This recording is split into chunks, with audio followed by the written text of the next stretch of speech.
یہ محل کس کا ہے؟ تو مجھے بتایا گیا یہ محل اس کا ہے جو سلام میں پہل کرتا ہے، جو سلام میں پہل کرتا ہے، یہ محل اس کا ہے۔ اللہ کے نبی ابو بکر کی اس امت پر اتنے احسانات ہیں، آپ پر اتنے احسانات ہیں، میری تمنا یہ ہوئی تھی کہ جو محل علی نے خواب میں دیکھا ہے، علی سلام میں پہل نہ کرے، آج ابو بکر سلام میں پہل کرے، تاکہ جو محل علی نے دیکھا وہ محل ابو بکر کو مل جائے۔ اس لیے وہ رحم ہیں، بچے چھوٹے ہوتے ہیں اس لیے ان پر رحم کیا جاتا ہے۔ نبی یہاں ارحم امتی کہہ کر ابو بکر کی صرف فضیلت نہیں بتا رہے، بلکہ امت میں سب سے زیادہ رحم کرنے والا اور سب سے بڑا رحم کرنے والا کہہ کر ساتھ میں بتا بھی رہے ہیں کہ دماد مست کلندر صدیق دا پہلا نمبر۔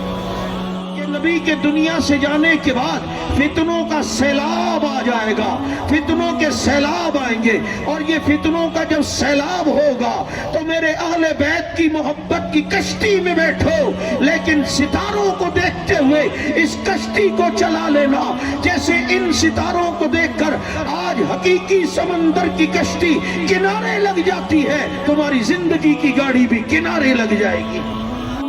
فاعوذ باللہ من الشیطان الرجیم بسم اللہ الرحمن الرحیم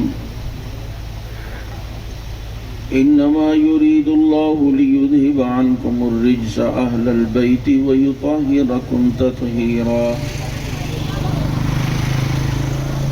صدق اللہ مولانا العظیم ونحن علی ذلک لمن الشاہدین والشاکرین والحمد لله رب العالمين يا رب صل وسلم دائما أبدا على حبيبك خير الخلق كلهم هو الحبيب الذي ترجى شفاعته لكل هول من الأحوال مقتحم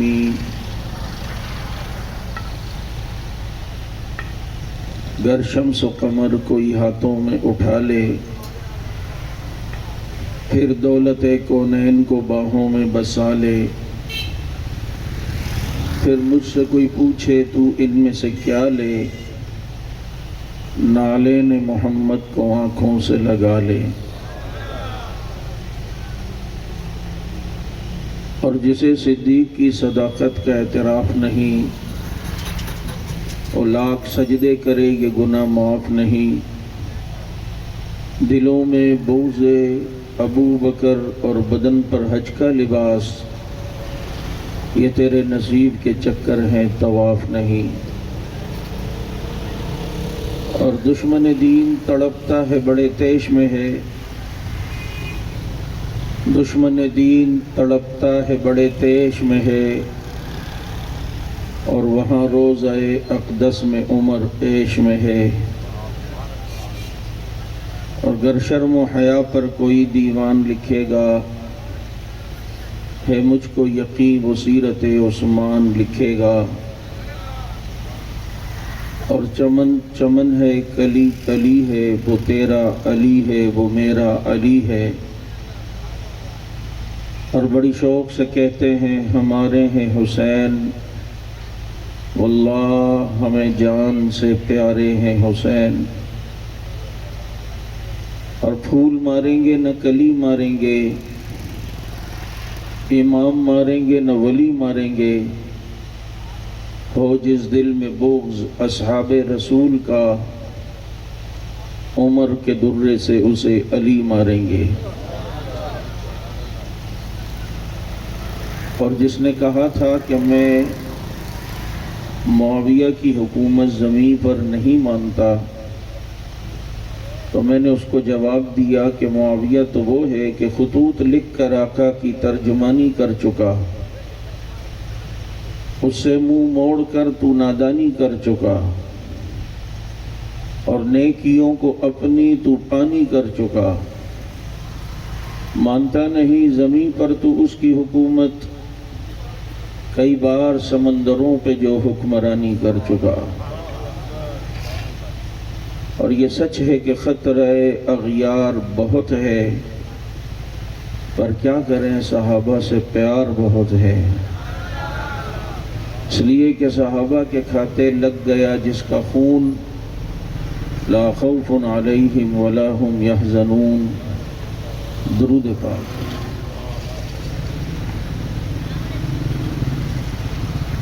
واجب الاحترام،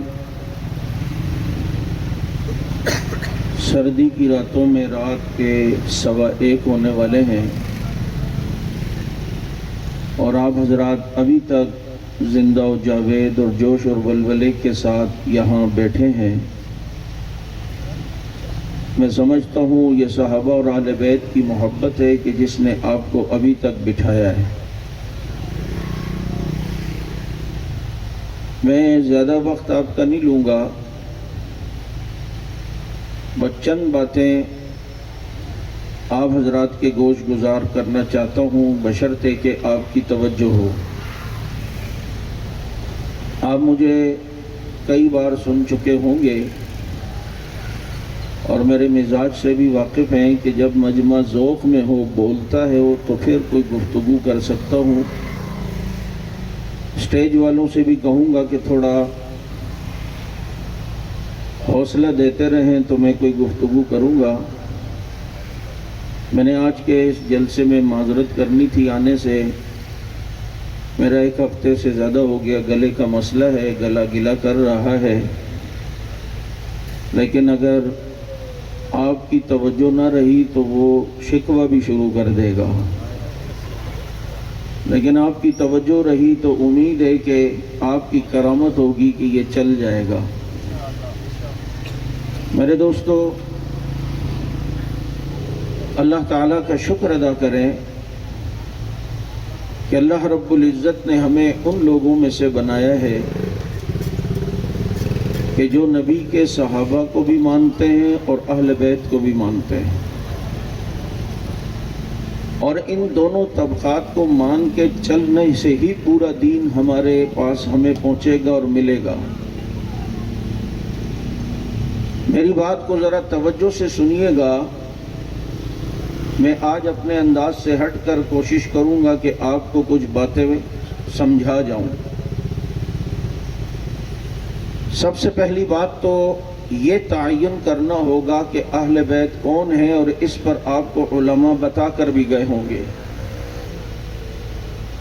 دیکھو بھائی، بات کچھ ایسی ہوتی ہے کہ جو عقل میں آنے والی ہوتی ہے اور ایک عام آدمی کو بھی سمجھ میں آتی ہے. اگر صحابہ کو بیچ سے ہٹا کر ان سے دین نہ لیا جائے اور اہل بیت میں بھی وہ جس کو ایک طبقہ صرف اہل بیت انہی کو سمجھتا ہے، یہ سوچا جائے کہ ان سے دین پورا لیا جائے گا،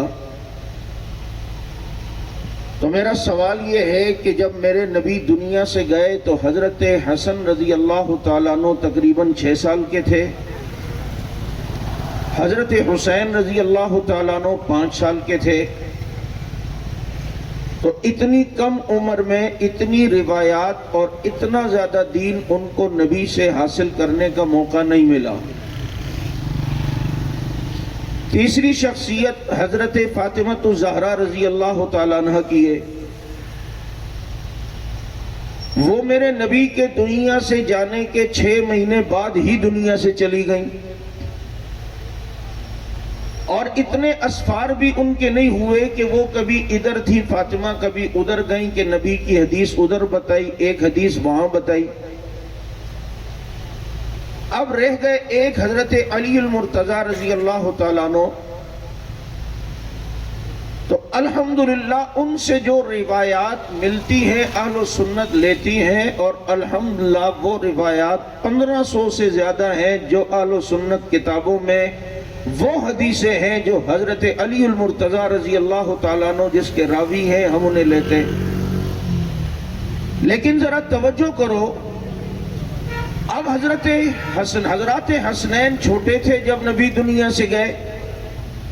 حضرت فاطمہ رضی اللہ تعالی عنہا نبی علیہ السلام کے 6 مہینے بعد ہی دنیا سے چلی گئیں. اب رہ گئے حضرت علی المرتضی رضی اللہ تعالیٰ عنہ. تو کیا کوئی ایسا ماں کا کالا ہے، ماں کا لال کوئی ایسا ہے کہ جو جناب دین کے تمام شعبوں اور تمام ارکان کی تمام حدیثیں حضرت علی المرتضیٰ رضی اللہ تعالی عنہ سے روایت کر کے بتا سکتا ہے کہ نماز کی ساری حدیثیں وہ ہوں جو حضرت علی سے آئیں، روزے کی ساری احادیث حضرت علی سے ہوں، حج کی ساری احادیث حضرت علی سے ہوں؟ کیا کوئی بتا سکتا ہے؟ بلکہ میں تو یہ کہتا ہوں اللہ کے نبی سے جو احادیث مروی ہیں، سامنے والا اپنی پوری ذخیرہ احادیث اصول اربع سے کیا 200-300 روایتوں سے زیادہ کوئی روایتیں بتا سکتا ہے کہ جو نبی علیہ السلام سے اس کی کتاب میں روایت ہو؟ حدیث ہم اسے کہتے ہیں جو نبی سے روایت ہو کہ نبی نے یہ فرمایا ہے، نبی یوں کر کے گئے ہیں، نبی یوں کہہ کے گئے ہیں۔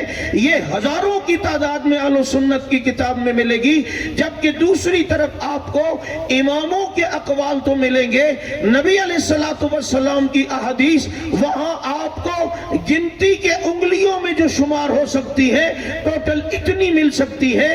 تو لہٰذا صحابہ کو بھی ماننا ہے، اہل بیت کو بھی، تو یہ ساری دین کی جو روایات ہیں وہ ہم تک پہنچیں گی، اور سارے کے سارا دین ہمارے سامنے آئے گا۔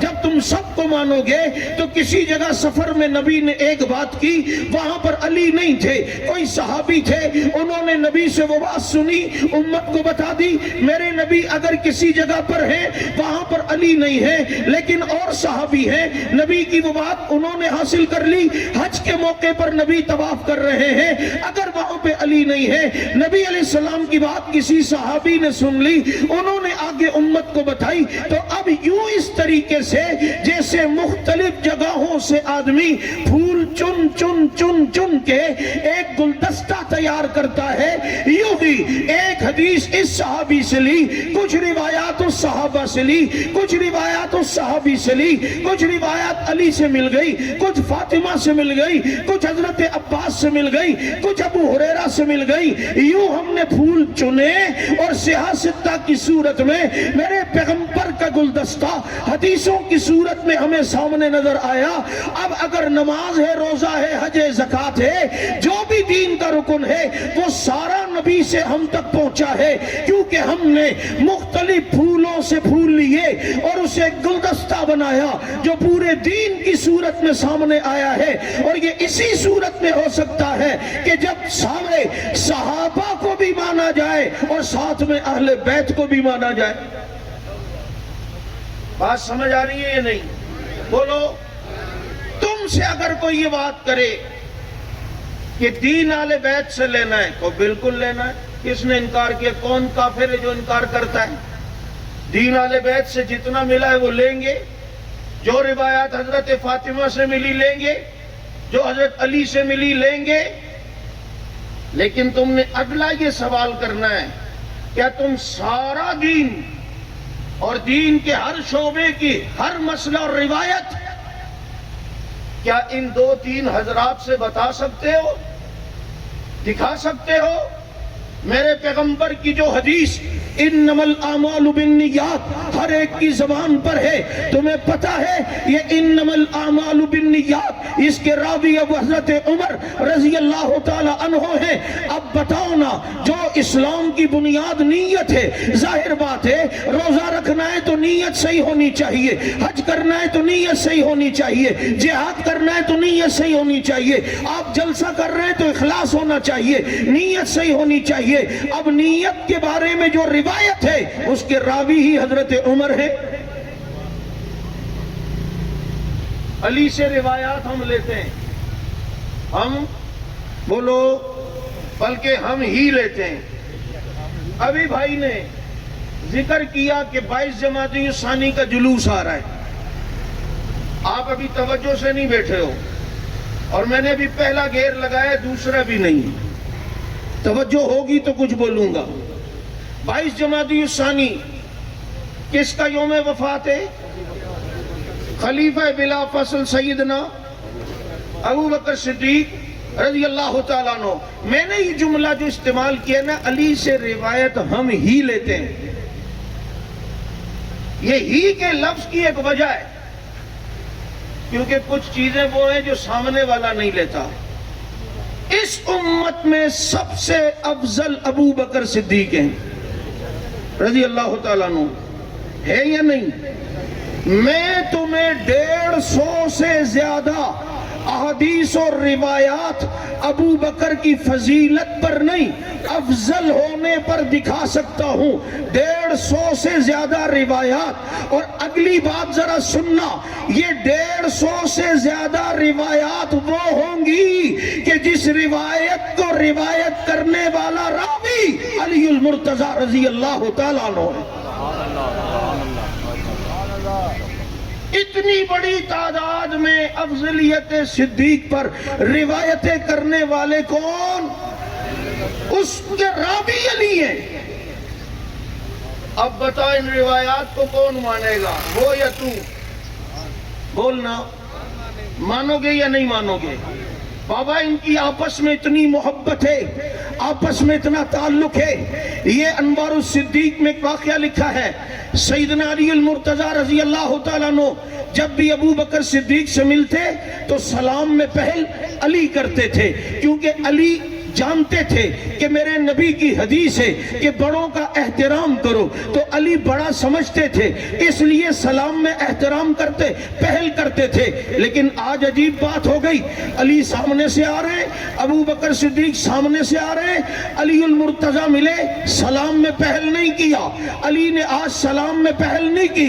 حضرت ابو بکر نے تھوڑا توقف کیا کہ شاید ابھی کرے، لیکن جب نہیں کیا تو ابو بکر صدیق نے سلام میں پہل کی. علی المرتضی نے سلام کا جواب دیا. صدیق نبی کے پاس گئے، فرمایا اللہ کے نبی علی کو بلوائیں، پوچھیں کوئی مسئلہ ہے، کوئی ناراضگی ہے؟ کہا کیوں؟ کہا علی جب بھی ملتے ہیں سلام میں پہل علی کرتے ہیں، لیکن آج علی نے توقف کیا اور سلام میں پہل نہیں کیا، یہاں تک کہ مجھے سلام میں پہل کرنا پڑ گئی.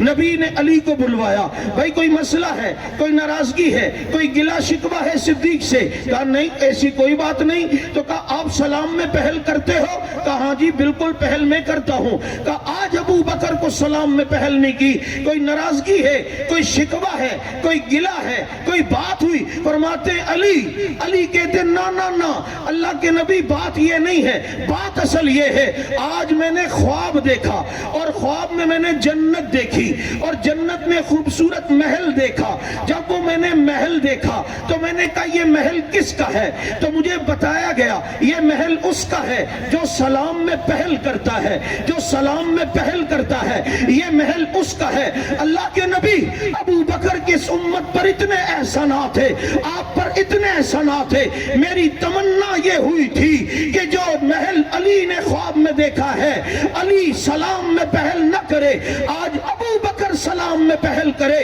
تاکہ جو محل علی نے دیکھا وہ محل ابو بکر کو مل جائے.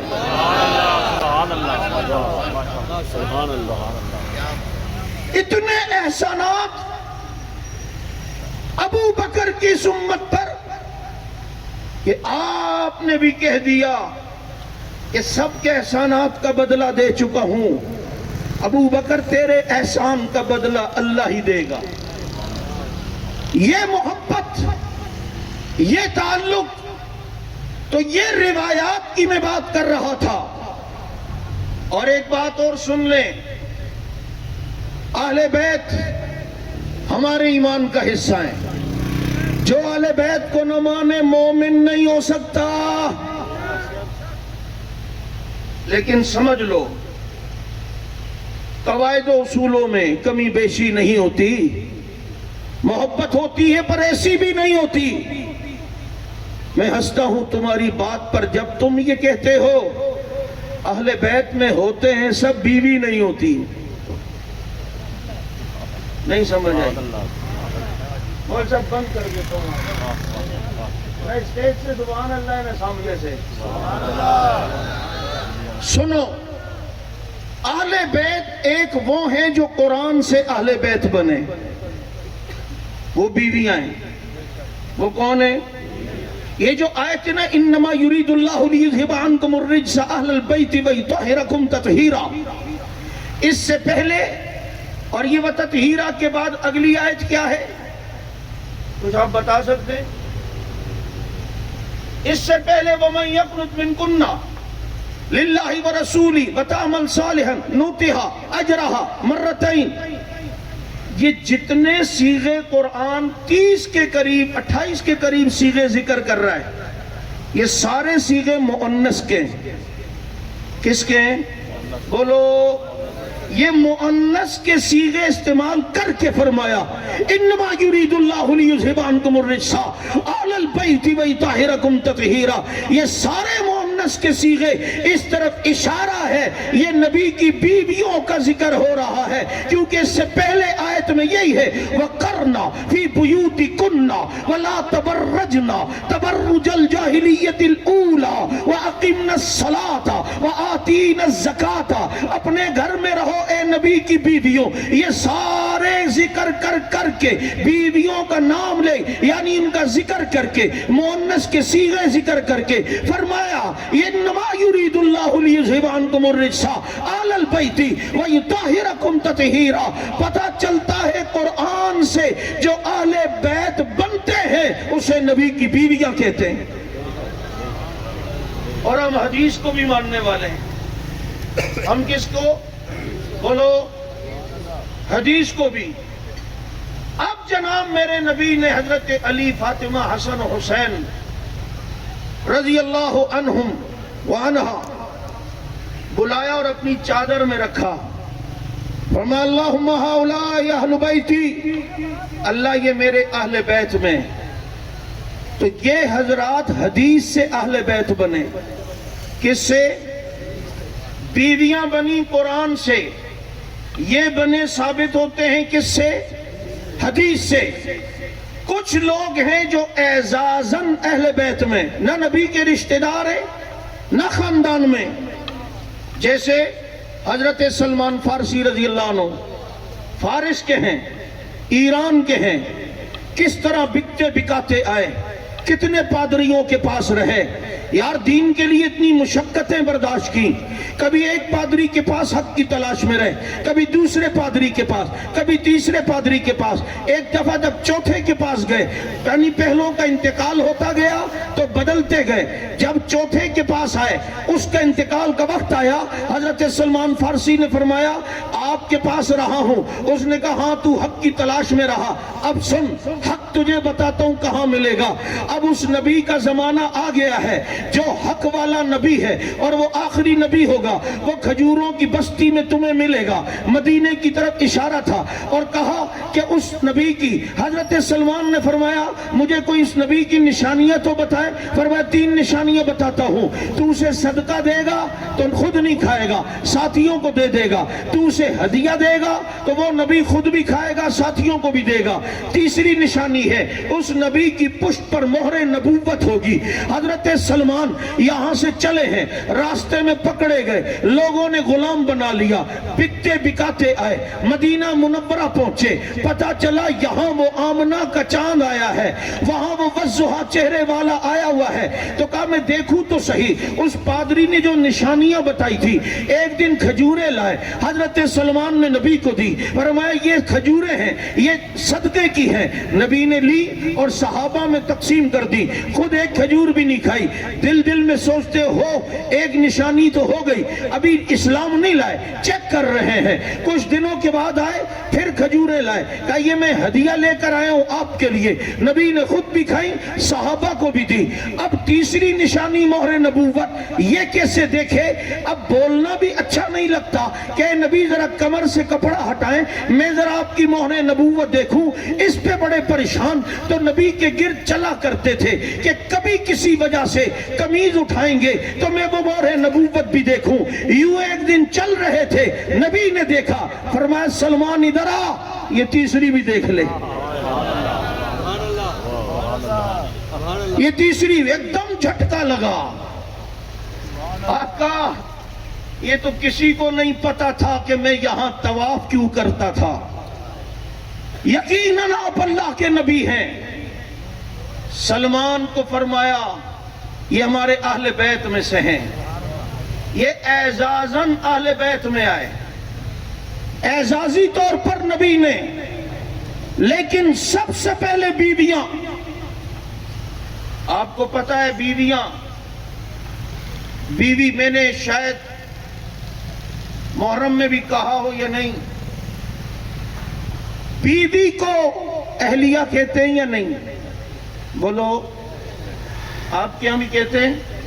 بیوی کے کتنے نام ہیں اردو میں؟ زوجہ، بیوی، اہلیہ، گھر والی، شریکہ حیات، شریکہ حیات کا مطلب ہوتا ہے ساری زندگی کی میری اب شریک ہے۔ شریکہ حیات کہتے ہو یا نہیں؟ بولو، یہ شریکہ حیات کا لفظ ہی متع کی نفی کرتا ہے، کیونکہ وہاں شریکہ 2 رات ہوتا ہے، یہ شریکہ 1 رات ٹیمپریری ہے نا، یہ شریکہ 10 رات۔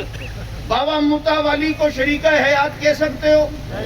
بولو، پوچھ اس کو کیا کہتے ہیں، بیوی کہہ نہیں سکتا، شریکہ حیات اسے کہہ نہیں سکتا۔ کچھ چیزیں لفظوں سے بھی پتہ چلتی ہیں، کچھ چیزیں بولو نہیں سمجھ آئی۔ یہ میرے نبی نے جو صحابہ کی فضیلت بیان کرتے ہوئے فرمایا، ارحم امتی بامتی ابو بکر، میری امت میں سب سے زیادہ رحم کرنے والا ابو بکر ہے۔ اب اس لفظ پہ غور کرو، ابو بکر کے افضل ہونے کی۔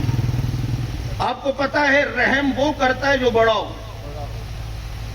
ملم فلیس منا من لم یرحم صغیرنا ولم یوقر کبیرنا، نبی فرماتے وہ ہم میں سے نہیں جو چھوٹوں پہ شفقت نہ کرے، چھوٹوں پہ رحم نہ کرے اور بڑوں کی عزت نہ کرے۔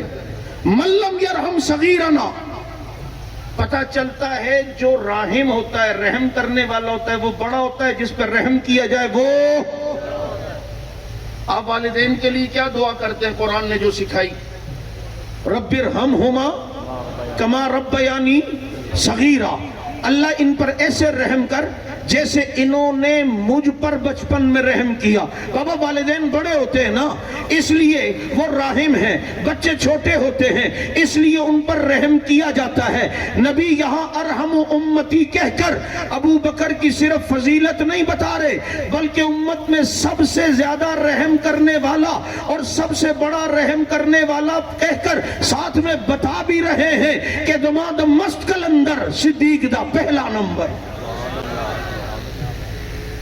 یہاں جو نبی نے فرمایا وَأَقْزَاهُمْ عَلِي، ارحم امتی بامتی ابو بکر، واشدہم فی امر اللہ عمر، وازدقم حیان عثمان، ہر لفظ پہ ایک الگ تشریح ہے لیکن ابھی موضوع نہیں۔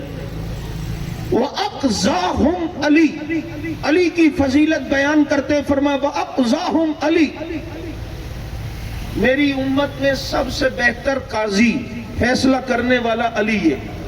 کون ہے؟ اس قاضی کا کہہ کر اشارہ تھا کہ یہ علی اس سے پہلے جتنے خلفاء آئیں گے ان سب کا قاضی علی ہوگا، خلیفہ نہیں ہوگا لیکن ان کا قاضی ہوگا۔ اس لیے اقزاہم کا لفظ استعمال کیا۔ اسی حدیث پر تو نظر تھی خلفاء ثلاثہ کی، جبھی تو ابو بکر خلیفہ بنے، چیف جسٹس قاضی القضاء علی کو بنایا، عمر خلیفہ بنے، قاضی القضاء علی کو بنایا، عثمان خلیفہ بنے، قاضی القضاء علی کو بنایا۔ کس کو بنایا؟ بولو، انہیں پتا تھا علی اس امت میں بہترین فیصلہ کرنے والا ہے، سب سے بہتر فیصلہ کرنے والا۔ اب علی اگر بہتر فیصلہ کر کے اپنی بیٹی کا نکاح عمر سے کراتا ہے تو علی کا فیصلہ بہتر ہے یا نہیں ہے؟ بولو، یہ محبتیں ہیں یا نہیں ہیں؟ یہ رشتے تعلق ہے یا نہیں؟ تمہیں پتہ ہے حضرت عثمان رضی اللہ عنہ کی ایک بیٹی ہے جس کا نام عائشہ ہے، بیٹی عائشہ ہے عثمان کی، اس عائشہ کا نکاح حضرت حسن سے ہوا ہے. حضرت حسین حضرت حسن داماد ہیں حضرت عثمان کے. حضرت عثمان سسر ہیں حضرت حسن کے.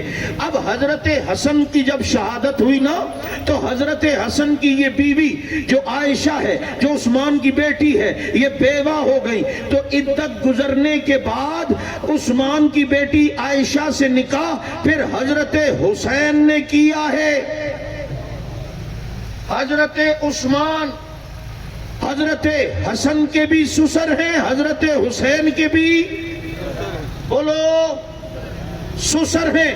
پھر حضرت عثمان کے ایک پوتے ہیں عبداللہ ابن عمر بن عثمان. یہ پوتے ہیں حضرت عثمان کے عبداللہ. اب اس کا نکاح ہوتا ہے فاطمہ نام کی ایک لڑکی سے. اب یہ جو فاطمہ نام کی لڑکی سے حضرت عثمان کے پوتے کا نکاح ہو رہا ہے تو یہ فاطمہ ہے کون جس سے حضرت عثمان کے پوتے کا نکاح ہو رہا ہے؟ یہ فاطمہ پوتی ہے علی کی اور بیٹی ہے حسین کی. اس کی بولو نا بابا یہ رشتے بتا رہے ہیں یہ ناطے تعلق بتا رہے ہیں. تمہیں پتہ ہے جب حضرت فاطمہ بڑی ہوئی آج ہمیں پتہ ہے کہ علی اور فاطمہ کا نکاح ہوا لیکن یہ ہماری ان کی سب کی کتابوں میں یہ بات ہے کہ حضرت ابو بکر صدیق حضرت عمر کو لے کر آئے اور کہا عمر علی کو کسی طرح تیار کرتے ہیں کہ وہ فاطمہ سے نکاح کرے فاطمہ سے نکاح کرے. دونوں حضرات نے علی کو کہا. انہوں نے کہا مجھے تو شرم آتی ہے نبی سے رشتہ مانگتے ہوئے آپ کریں. ابو بکر صدیق گئے عمر گئے اور کہا کہ اگر فاطمہ کا نکاح علی سے ہو جائے تو کتنا اچھا ہوگا. نبی راضی ہوئے نبی تیار ہوئے. فاطمہ اور علی کے نکاح کا پتہ چلا کہ نبی رشتہ دے رہے ہیں. ففرحا فرحا شدیدا. حدیث میں ہے کہ ابو بکر و عمر دونوں اتنے خوش ہوئے اور پھر جب خوشی کا یہ انداز دیکھو کہ پھر یہ نکاح جب ہوتا ہے تو قاضی تو علی اور فاطمہ کے نکاح میں نکاح پڑھانے والا میرا نبی ہے لیکن نکاح میں دو گواہوں کی بھی تو ضرورت ہوتی ہے نا. ایک گواہ کا نام ابو بکر ہے ایک گواہ کا نام عمر ہے. جو لوگ یہ کہتے ہیں کہ ابو بکر و عمر تو شروع دن سے دل سے ایمان ہی نہیں لائے تھے اوپر سے ایمان لائے تھے پوچھ اس سے نکاح کے لیے گواہوں کا مسلمان ہونا ضروری ہے یا نہیں ہے؟ او بابو نکاح کے لیے گواہوں کا مسلمان ہونا ضروری ہے یا نہیں؟ مسلمینی بالغینی شاہدینی یہ نکاح کے گواہوں کی شرائط ہیں. دونوں کا مسلمان ہونا دونوں کا بالغ ہونا دونوں گواہوں کا موجود ہونا ضروری ہے. یہ جو آن لائن نکاح کرتے ہیں وہ بھی مسئلہ سمجھ لیں. اس مجلس میں اگر گواہ موجود نشتا تو نکاح نشتا. سمجھ آ رہی ہے؟ گواہوں کا مسلمان ہونا ضروری. اب یہ دونوں حضرات اگر مسلمان نہیں ہے نعوذ باللہ تو مجھے بتا پھر اس نکاح کو مانے گا یہ؟ پھر حسن حسین پر کیا یہ الزام لگانا چاہ رہا ہے؟ اس لیے یاد رکھو اہل بیت کی محبت الحمدللہ ہمارے رگوں میں خون کی طرح دوڑتی ہے اور ان دونوں کی محبت لے کے چلو گے تیری زندگی چلے گی. دیکھو اللہ کے نبی نے فرمایا کہ میرے اہل بیت کی مثال کشتی نوح کی طرح ہے اور میرے صحابہ کی مثال ستاروں کی طرح ہے. اب ذرا توجہ کرو کشتی چلتی ہے پانی میں اور جناب ستارے ہوتے ہیں آسمان پر. ہمیں یہ کہا جا رہا ہے کہ ان دونوں کو فالو کر کے چلو. بابا ایک طبقہ آسمان پا ایک طبقہ پانی کا ہم رہتے ہیں خشکی پہ تو اس دونوں روایتوں کا ہم سے تعلق کیا ہم سے جوڑ کیسے ہم سے نسبت کیسے ہو گئی؟ ایک طبقہ آسمان آسمان کا ستارہ، ایک طبقہ کشتی نوح کی طرح، اور کشتی ہوتی ہے پانی میں اور ہم ہوتے ہیں خشکی میں، تو اب ہم سے کیا تعلق؟ ہمیں کہا جا رہا ہے ان کو فالو کرو، یعنی یہ اس طرف اشارہ ہے کہ نبی کے دنیا سے جانے کے بعد فتنوں کا سیلاب آ جائے گا، فتنوں کے سیلاب آئیں گے، اور یہ فتنوں کا جب سیلاب ہوگا تو میرے اہل بیت کی محبت کی کشتی میں بیٹھو، لیکن ستاروں کو دیکھتے ہوئے اس کشتی کو چلا لینا، جیسے ان ستاروں کو دیکھ کر آج حقیقی سمندر کی کشتی کنارے لگ جاتی ہے، تمہاری زندگی کی گاڑی بھی کنارے لگ جائے گی، تمہاری زندگی کی گاڑی بھی کشتی کنارے لگے گی۔ میرے اہل بیت کی مثال کشتی نوح کی طرح ہے، اس میں جو سوار ہو گیا بچ گیا، جس کے دل میں اہل بیت کی محبت آئی بچ گیا، لیکن اس کشتی میں بیٹھ کے چلنا تو ہے۔ آج کے جدید ترقی یافتہ دور میں یہ جو بحری جہاز چلتے ہیں یہ کسی نہ کسی ستارے کو فالو کرتے ہیں، اس کے رخ پہ چلتے ہیں اور منزل پہ پہنچتے ہیں۔ فرمایا اہل بیت کی محبت کی کشتی تو ہے، لیکن فالو دیکھنا صحابہ کو ہے، ستاروں کو ہے، اور پھر جب تم چلو گے تو تم دیکھ لو گے کہ راہ ملتی ہے شب کو تاروں سے اور ہدایت محمد کے یاروں سے۔ تو اہل بیت ہمارے ایمان کا حصہ، ایک بات۔ دوسری بات میں نے کہی اہل بیت سے دین لینا ہے، لیکن صحابہ کو چھوڑ دو گے تو پورا دین تمہیں حاصل نہیں ہو سکتا۔ کسی جگہ مناظرے میں بات ہوئی کسی کی، انہوں نے کہا جی ہم تو اہل بیت سے لیتے ہیں دین، صحابہ سے نہیں۔ حدیث بھی وہ لیں گے جو اہل بیت سے ہو، صحابہ سے نہیں۔ مسئلہ بھی وہ لیں گے جو اہل بیت سے ہو، صحابہ سے نہیں۔ کہ ٹھیک ہے، مسئلہ بھی وہ لوگے جو صحابہ سے نہ ہو، حدیث بھی وہ لوگے جو صحابہ سے نہ ہو۔ پتر قرآن کون سا والا لوگے؟ نہیں سمجھ آئی تمہیں؟ قرآن کون سا والا؟ قرآن تو صحابہ کے ذریعے سے آیا نا۔ بابا جمع کرنے والے صدیق اکبر، 12 نسخے چھپوانے والے عمر، اسے ایک قرات پر جمع کرنے والے عثمان، اسے اپنے ہاتھوں سے کچھ صفحات پہ لکھنے والے معاویہ، اسے پڑھ کر امت کو بتانے والے علی۔ ایسا ہکا بکا ہو کے وہ رہ گیا کہ یہ بات تو کبھی سوچی نہیں کہ قرآن جیسی کتاب وہ تو صحابہ سے لی جا سکتی ہے اور حدیث نہیں لی جا سکتی۔ چوتھی بات یاد رکھو، وَيُطَهِّرَكُمْ تَطْهِيرًا کی وجہ سے ہم اہل بیت کو اہل بیت اطہار کہتے ہیں، وہ پاک ہیں۔ اہل بیت اطہار، اہل بیت اطہار وہ پاک ہیں اور بالکل پاک ہیں، لیکن یاد رکھو صحابہ کرام اطہار، صحابہ اطہار یہ بھی کہہ سکتے ہیں، بلکہ ہیں، کیونکہ قرآن نے جیسے اہل بیت کے لیے کہا وَيُطَهِّرَكُمْ تَطْهِيرًا، ایسے ہی اللہ رب العزت نے صحابہ کرام کے بارے میں بتایا کہ یہ جو لوگ اس بستی میں جہاں پر آج مسجد قباء ہے، یہ آیت وہاں پر نازل ہوئی، فرمایا فیہ رجال یحبون ان یتطہروا، یہ وہ لوگ ہیں کہ جو اللہ سے، جو پاکی سے محبت کرتے ہیں اور جو پاک صاف ہیں۔ یہاں صحابہ کو قرآن نے یتطہروا کہہ کر پاک کہا، وَيُطَهِّرَكُمْ کہہ کر اللہ نے اہل بیت کو پاک کہا۔ پتہ چلتا ہے صحابہ بھی اطہار ہے، اہل بیت بھی اطہار ہے۔ پانچویں بات یاد رکھنا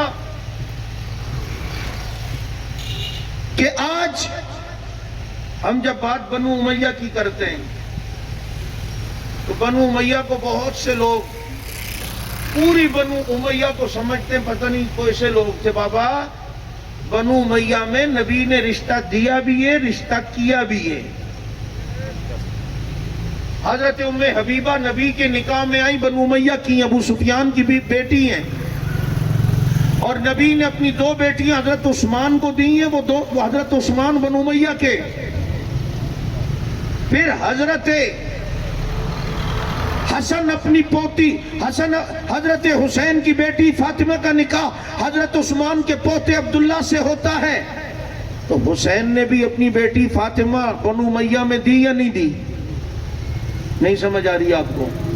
پھر جناب حضرت عثمان کی بیٹی ہے عائشہ، ان کا نکاح ہو رہا ہے حضرت حسن سے، پھر بعد میں حضرت حسین سے۔ حضرت عثمان نے اپنی بیٹی جناب قریش کو دی یا نہیں دی؟ اور عثمان بنو امیہ سے ہے۔ تو میں مزے کی بات بتاؤں، یہ بات کتنے لوگوں کو پتہ ہی نہیں ہے، اسی لیے کنفیوژن پیدا ہوتی ہے۔ بنو امیہ ہوں یا بنو ہاشم ہوں، دونوں قریشی ہے۔ قریش کی ایک شاخ کا نام بنو ہاشم ہے، قریش کی ایک شاخ کا نام بنو امیہ ہے۔ تو جو بنو ہاشم میں ہے وہ بھی قریشی ہے، اور جو بنو امیہ میں سے وہ بھی قریشی ہے، ہیں یہ قریش۔ لیکن بغض کا یہ حال ہے کہ ایک ابو سفیان ہے جنہیں ایک قوم مانتی نہیں، کہ جی ان کی تو اتنے جرائم ہیں، وہ تو نبی سے پہلے لڑتے تھے۔ پہلے یہ کر بھائی، پہلے کو چھوڑ، بعد میں دیکھ کیا ہے۔ انما الاعمال بالخواتیم، اعمال کا دار و مدار خاتمے پر ہے۔ اب جب خاتمے پر ہے، خاتمہ دیکھ کیا ہے۔ ان کے تو ایمان کو قبول کرنے کے لیے آج تک تیار نہیں ہے۔ یہ تو فتح مکہ کے دن مسلمان ہوئے تھے، یار دل سے تو ہوئے نہیں۔ اسی فتح مکہ کے دن ایک اور ابو سفیان بھی مسلمان ہوئے، اور وہ نبی کے خاندان کے ہیں، چچا زاد بھائیوں میں سے لگتے ہیں۔ اب یہ ابو سفیان، ان کے وہ جرائم ہیں، یہ نبی کے خلاف، نبی کی بیویوں کے خلاف اشعار کہا کرتے تھے، نبی کی توہین کیا کرتے تھے مکہ میں بیٹھ کر۔ نبی کو پتا چلتا تھا آج کا یہ شعر آیا ہے، یہ شعر اس نے بکا ہے، اور یہ شعر اس نے کہا ہے۔ اتنی انہیں اس وقت تکلیف ہوتی تھی، اور جب نبی نے مکہ فتح کیا تو فرمایا کہ جو چند لوگوں کے بارے میں یہ بیت اللہ کے غلاف کے نیچے بھی رہیں، انہیں وہاں بھی نہ چھوڑنا۔ ان میں یہ والے ابو سفیان بھی تھے جو بنو ہاشم کے تھے۔ یہ بنو ہاشم والے ابو سفیان، ان کا ذکر نہیں ہوتا کبھی، ان کا ایمان قبول کیا ہے سب نے۔ ہم نے تو کیا ہے بھائی، صحابی ہیں، ایمان لے آئے بس ٹھیک ہے، لیکن میں قوم کا کہہ رہا ہوں، ان کے ایمان پر کبھی بات نہیں کی، جن کے بارے میں نبی نے فرمایا تھا کہ جناب جس بیت اللہ کے غلاف میں دیکھو، اسے وہاں بھی نہ چھوڑنا۔ اور یہاں تک کہ حضرت عباس ان کی جب سفارش لے کر آئے تو نبی بالکل خاموش ہو گئے، جواب نہیں دیا۔ حضرت عباس نے جا کے ابو سفیان سے کہا، جو بنو ہاشم والے ابو سفیان ہیں، بھائی ابھی غصے میں ہیں، میں موقع دیکھ کر بات کروں گا۔ دوسرے دن پھر سفارش کی، نبی نے پھر جواب نہیں دیا، اس طرف اشارہ تھا کہ ابھی مطمئن نہیں ہے۔ تیسرے دن جب نبی نے کے پاس عباس آئے، سفارش کی، نبی نے ابو سفیان جو ہاشمی تھے ان کی حق میں سفارش حضرت عباس کی قبول کی۔ اب یہ مسلمان ہوئے، جب مسلمان ہو گئے تو اب یہ بنو ہاشم کے جو ابو سفیان ہیں، یہ بھی ہمارے ایمان کا حصہ ہے، یہ بھی ہماری آنکھوں کے تارے ہیں، اور جسے نبی قبول کر لے، ہم کون ہوتے ہیں اس کے ایمان پر بات کرنے والے۔ پھر اس ابو سفیان کا یہ حال تھا کہ کہتے ہیں جب حنین کی لڑائی میں نبی جا رہے ہیں تو نبی کے اونٹ کی لگام، گھوڑے کی لگام اسی ابو سفیان ہاشمی نے پکڑی ہوئی ہے، اور نبی کے طلبوں کو اپنی آنکھوں پہ رکھتے ہیں اور کہتے ہیں آقا پہلے سب سے زیادہ نفرت آپ سے تھی اور آج سب سے زیادہ محبت مجھے آپ سے ہے۔ یہ ابو سفیان جو بنو ہاشم کے ہیں، ان کے ایمان پر کبھی بات نہیں ہوئی اور کرنی بھی نہیں چاہیے ان کے ایمان کے خلاف بات۔ یہ جب نبی پر ایمان لے آئے، صحابی ہے، ہمارے ایمان کا حصہ ہے، لیکن دوسرے ابو سفیان کو ماننے کے لیے تیار نہیں کیونکہ وہ بنو امیہ کے ہیں۔ حالانکہ ابو سفیان اتنے دل سے ایمان لائے ہیں کہ حضرت معاویہ کے والد ابو سفیان اب مکہ فتح ہوا تو ایک ہفتے کے اندر اندر حنین کی لڑائی ہوئی ہے، اس میں یہ ابو سفیان شریک ہے، ان کی آنکھ میں تیر لگا، جب تیر لگا تو آنکھ شہید ہو گئی، اپنی دکھتی آنکھ نبی کے پاس لائے، اللہ کے نبی یہ ڈیلا نکل آیا ہے، آپ دعا کریں آنکھ ٹھیک ہو جائے۔ اب ذرا توجہ، جو دل سے ایمان نہیں لاتا اس کا بیانیہ کچھ اور ہوتا ہے، اور جو دل سے ایمان لائے اس کا بیانیہ یہ ہوتا ہے جو ابو سفیان کا تھا۔ تو نبی نے فرمایا ابو سفیان صبر کرتے ہو تو اللہ جنت کی آنکھ دے گا، اور اگر کہتے تو دعا کرتا ہوں ابھی ابھی آنکھ ٹھیک ہو جائے گی۔ اب جو دل سے ایمان نہ لایا ہو وہ کہتا ہے جی اللہ کے لیے کیا مشکل ہے، یہاں بھی دے دے وہاں بھی دے دے، لیکن ایسے دل کی گہرائیوں میں ابو سفیان کے رگ و ریشے میں ایمان اتنا پیوست ہو چکا تھا کہ ابو سفیان معاویہ کے والد ام حبیبہ کے والد کہتے اللہ کے نبی ابو سفیان کو دنیا کی نہیں جنت کی آنکھ چاہیے۔ کہاں کی؟ اور پھر یرموک کی لڑائی ہوئی ربیع الثانی میں، 2 لاکھ رومیوں کے مقابلے میں 35,000 صحابہ۔ کتنے؟ ہائے ہائے، میں نے جمعے میں اپنے یہاں کہا یہ ربیع الثانی میں یرموک کی لڑائی ہوئی، اور ربیع الثانی ہی میں اسرائیل کے ساتھ حماس کے مجاہدین کی لڑائی ہوئی، شروع ہوئی۔ تو میں بتاؤں ربیع الثانی میں جو لڑائی ہوئی یرموک میں وہ بھی اہل کتاب کے ساتھ تھی، رومیوں کے ساتھ تھی، اور ادھر جو لڑائی ہوئی ہے یہ بھی ربیع الثانی میں، اور ربیع الثانی میں جو یرموک کی لڑائی ہوئی اس لڑائی میں مسلمانوں کے کمانڈر ان چیف کا نام ابو عبیدہ بن جراح تھا۔ کیا نام تھا؟ اور اس ربیع الثانی میں جو لڑائی ہوئی اسرائیل کے ساتھ تو کمانڈر کا نام ابو عبیدہ ہے، جسے دیکھنے کے لیے لوگ ترس رہے ہوتے ہیں، اور جب وہ للکارتا ہے تو اسرائیلیوں کی پینٹیں خراب ہو جاتی ہیں۔ ایران حملہ کرنے والا ہے، ایران یہ کرنے والا ہے، ایران وہ کرنے والا ہے، یہ وہی والا ہے جو دوست پٹ رہا تھا فون پہ کہا یار جلدی آ لڑائی ہو گئی، بس تو لڑ میں آ رہا ہوں، انتظار کر میں آ رہا ہوں۔ پھر تھوڑی دیر بھائی لڑائی شروع ہو گئی، بس تو میں لڑ میں آ رہا ہوں، نہ آیا نہ کال اٹینڈ کی، not responding at the moment. ایسا ہی ہے یا نہیں ہے؟ ادھر بھی یہ صاحب بابا یہ لڑ سکتے ہی نہیں ہیں، کبھی آپس میں یہ لڑ سکتے، یہ زنانیوں کا کام ہی نہیں ہے۔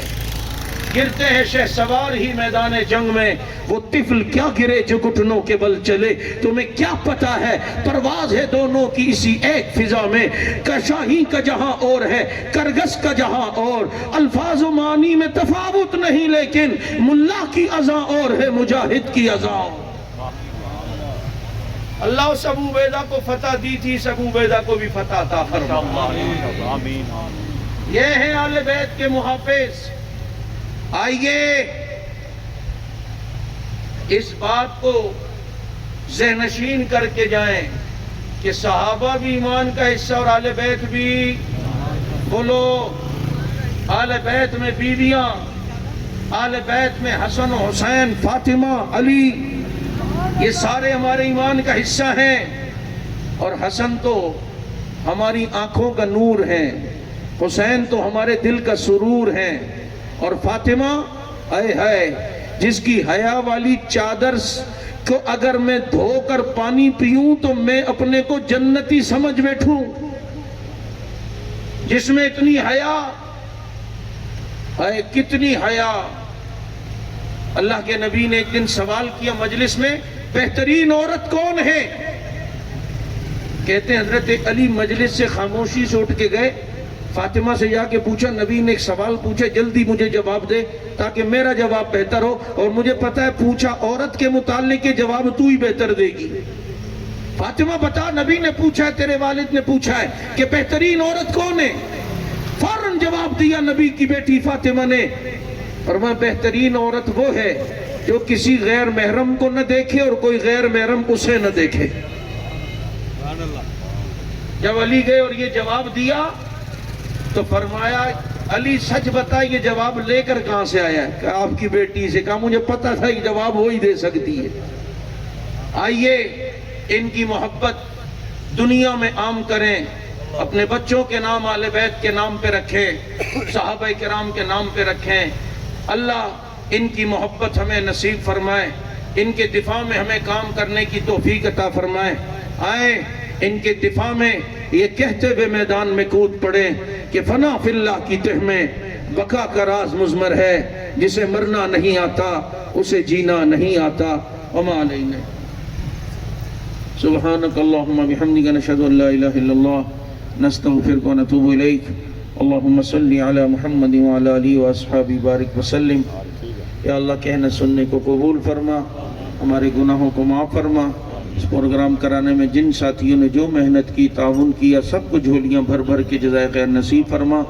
ان کو دنیا آخرت کی عزتیں عطا فرما، عالم اسلام کی مدد و نصرت اور حفاظت فرما، خصوصاً فلسطین کے مسلمانوں کی حفاظت فرما، وہاں کے مجاہدین کی مدد فرما، اسرائیلی افواج کو نیست و نابود فرما، ان کے بختر بند گاڑیوں ٹینکوں کو ان کا قبرستان بنا، انہیں شکست نصیب فرما، ان کے منصوبوں میں انہیں ناکامی عطا فرما۔ ربنا آتنا فی الدنیا حسنہ وفی الآخرۃ حسنہ وقنا عذاب النار۔